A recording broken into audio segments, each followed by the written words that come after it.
طلاق کی جو وجوہات ہیں ہمارے معاشرے میں کچھ اور ہیں، مغربی دنیا میں کچھ اور ہیں۔ مغربی دنیا میں لیک آف کمٹمنٹ ہے کہ جو لوگ جو ہے نا وہ شادی کر لیتے ہیں مگر وہ ان کا اتنا زیادہ دل نہیں ہوتا ایک دوسرے کے ساتھ زندگی بسر کرنا، شادی طلاق ہو جاتی ہے۔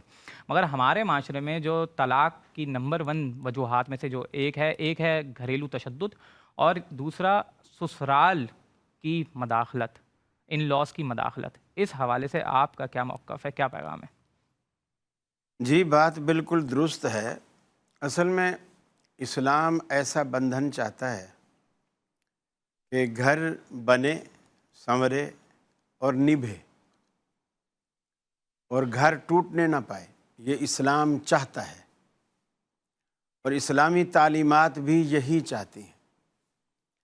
یہ جو ہماری نوجوان نسل تھوڑی شتر بے مہار ہو جاتی ہے اور پھر ماں باپ کی اعلیٰ قدروں کو پس پش ڈالتے ہوئے ہر چیز میں خود مختاری کا عنصر لا کر بس اپنی پسند، اپنی ناپسند، اور جی بڑوں سے کوئی مشورہ نہیں، بڑوں کو شریک نہیں کرنا، لڑکی بھگائی اور کورٹ میں جا کے شادی کر لی، یہ چیزیں بعد میں طلاقوں کا باعث بنتی ہیں۔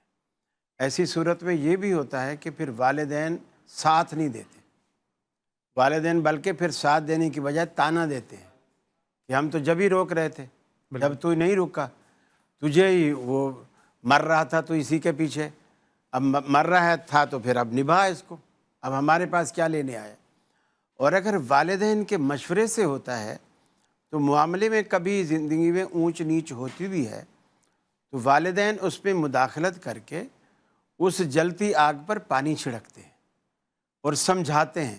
لڑکی کے بڑے اس کو سمجھاتے ہیں، لڑکے کے بڑے اس کو سمجھاتے ہیں، اور معاملہ پھر سلوک کی طرف آ جاتا ہے۔ تو جب خود مختاری والا معاملہ ہوتا ہے تو وہ بگڑتا چلا جاتا ہے۔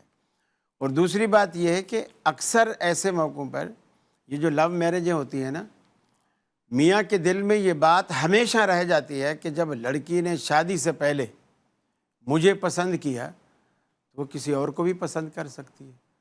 اس کی وہ ویلیو پاک دامنی والی جو ایک مسلمان کے ذہن میں ہوتی ہے نا، وہ چیز ختم ہو جاتی ہے۔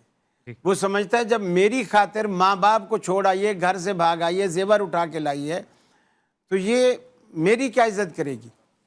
اس شک کی بنیاد پر عدم موجودگی میں وہ اس کا موبائل، اس کا سیل فون چیک کرتا ہے، اور ظاہر بات ہے کبھی نہ کبھی کہیں نہ کہیں کوئی ایسا میسج پکڑا بھی جاتا ہے، مل بھی جاتا ہے۔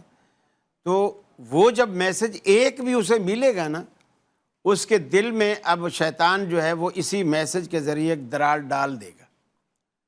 شک، یہ جو میاں بیوی کی کشتی ہوتی ہے نا محبت کی، یہ شک کے سمندر میں تیرتی ہے، اور پورا سمندر شک کا ہے اور یہ محبت کی کشتی دونوں کی اس میں تیر رہی ہے۔ شیطان اس ڈریل کے ذریعے اس میں ایک سوراخ کرتا ہے تاکہ وہ سمندر کے شک کا سارا پانی کشتی میں آ جائے، بالکل اور جیسے وہ شک کا پانی داخل ہوتا ہے کشتی دیکھتے ہی دیکھتے ڈوبنے لگ جاتی ہے۔ تو ایک دوسرے پر شک نہ کرے، بالکل بالکل اعتماد ہو، اور شک کے مواقع بھی نہ ڈھونڈیں۔ مواقع کیسے ملتے ہیں؟ مثال کے طور پر میں تحقیق کرنے لگ جاتا ہوں، بیوی سے کہوں گا کہ میں لاہور میں اپنے بزنس کے سلسلے میں جا رہا ہوں اور میں 3 دن بعد واپس آؤں گا، میرا بیگ تیار کر دیجیے گا۔ بیگ تیار کر دیتے ہیں۔ وہ صرف یہ جاننا چاہتا ہے کہ میری عدم موجودگی میں گھر میں کون آتا ہے کون جاتا ہے۔ اب وہ 5 بجے 4 بجے جہاں سے شام کو نکل گیا کہ میں 3 دن بعد آؤں گا، اور رات کو 12-1 بجے واپس آ جاتا ہے، یہ دیکھنے کے لیے کہ میرے پیچھے کون آیا ہے کون جی نہیں ہے۔ تو یہ جب اس طرح کی تحقیقیں شروع ہو جی جاتی ہیں تو پھر وہ دونوں طرف ہوتی ہیں۔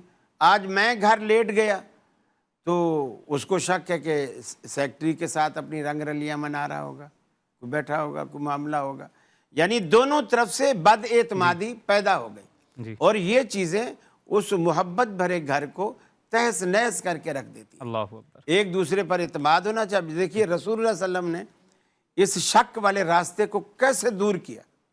آپ سفر پہ جاتے، آپ کی سنت مبارکہ تھی، آپ مسجد میں آتے، بلال سے کہتے گھر میں اطلاع کر دو، میں 2 نفل پڑھنے کے بعد گھر میں آؤں گا۔